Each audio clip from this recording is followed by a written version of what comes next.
Hello guys. Today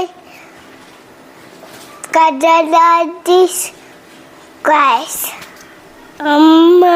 എന്താ കഴിക്കുന്നത്? Itu kadala kayu. Tasty ആണോ കടല? നല്ല രസമുണ്ടോ? സ്പൈസി ആണോ? ഇല്ല. അമ്മ ചോദിക്കട്ടെ, കുട്ടികളോട് ചോദിക്കട്ടെ അമ്മ. ആൻസർ ചെയ്യണേ അമ്മ ചോദിക്കുന്നത്. Okay.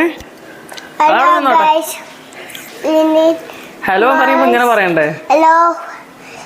In kadala this itu kayak sweet.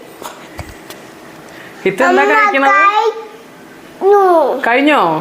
കഴിഞ്ഞില്ല, നമ്മൾ സ്റ്റാർട്ട് ചെയ്തിട്ടല്ലേ ഉള്ളൂ. ഇതെന്താ കഴിക്കണ പറയൂ. അവിടെ ഇരുന്നോട്ടെ, അവിടെ വെക്കി.